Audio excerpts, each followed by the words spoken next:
Hello friends, welcome to Kumari special. இன்றைக்கி நம்ம வீட்டிலேயே எப்படி வந்து இஞ்சி பூண்டு விழுது ரெடி பண்ணலான்னு பார்க்கலாம்.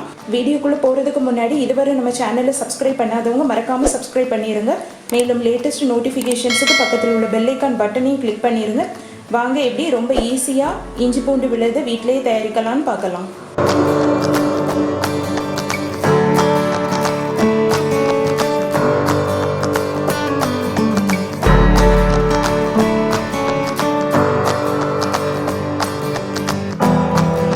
இஞ்சி பூண்டு பேஸ்ட் பண்ணுறதுக்கு நான் வந்து இஞ்சி ஒரு 100 கிராம் அளவு இஞ்சி எடுத்திருக்கேன். பூண்டு ஒரு 150 கிராம் அளவு எடுத்திருக்கேன்.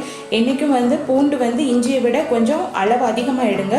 அப்போ தான் வந்து டேஸ்ட் நல்லாயிருக்கும். உங்களுக்கு இஞ்சி டேஸ்ட் பிடிக்கும்னா இஞ்சியும் பூண்டும் ஈக்குவல் அமௌண்ட்டாக எடுத்துக்கோங்க. இஞ்சி வந்து ஒரு 150 கிராம் எடுத்தீங்கன்னா பூண்டும் 150 கிராம் அளவு எடுத்துக்கோங்க.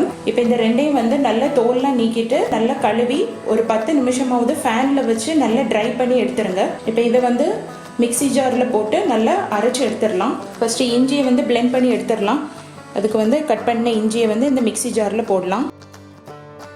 இப்போ இதை தண்ணி ஒன்றும் ஊற்றாமல் லைட்டாக அரைச்சி எடுத்துடலாம். இஞ்சியை இப்படி ஒரு நிமிஷம் வந்து மிக்சி ஜாரில் போட்டு நல்லா அரைச்சி எடுத்துடலாம். இப்போ இது கூடவே தோல் உரிச்சு வச்ச பூண்டை வந்து ஆட் பண்ணலாம். கூடவே ஒரு டேபிள் ஸ்பூன் அளவு ஆயில்,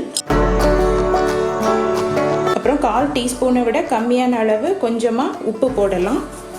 உப்பு போட்டு அதையும் சேர்த்து நல்லா அரைச்சி எடுத்துடலாம். அவ்வளோதான். இந்த மாதிரி நல்ல ஒரு ஸ்மூத் பேஸ்ட்டாக வந்து அரைச்சி எடுத்துருங்க. இப்போ இந்த இஞ்சி பூண்டு விழுதை நம்ம ஒரு ஏர்டைட் கண்டெய்னரில் ஸ்டோர் பண்ணி அதை ஃப்ரிட்ஜில் வச்சு நம்ம யூஸ் பண்ணிக்கலாம். இன்னொரு மெத்தட்லேயும் நீங்கள் பண்ணலாம். அது வந்து வினிகர் ஆட் பண்ணலாம். வினிகர் ஆட் பண்ணாலும் வந்து நமக்கு வந்து ரொம்ப நாள் வந்து கெட்டு போகாமல் இருக்கும். இப்போ இதை காற்று போகாத ஒரு கண்ணாடி ஜாரில் எடுத்து வச்சிடலாம்.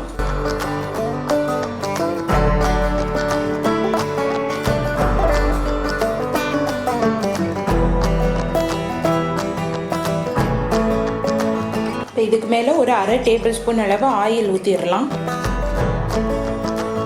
இஞ்சி பூண்டு விழுது வந்து எடுக்கும்போது என்றைக்கும் வந்து ஸ்பூனில் ஏதாவது தண்ணி இருக்குதான்னு நல்லா செக் பண்ணிவிட்டு எடுங்க. ஏன்னா தண்ணியோடு நம்ம விடும்போது அது வந்து இஞ்சி பூண்டு விழுது வந்து கெட்டு போயிடும். ஸோ வந்து நல்ல ஒரு ட்ரை ஸ்பூனால் எடுத்து குக்கிங்க்கு யூஸ் பண்ணிக்கோங்க. இந்த வீடியோ உங்களுக்கு பிடிச்சிருந்ததுன்னா லைக் பண்ணுங்கள், ஷேர் பண்ணுங்கள், மறக்காமல் சப்ஸ்கிரைப் பண்ணுங்கள். தேங்க்யூ ஃபார் வாட்சிங்.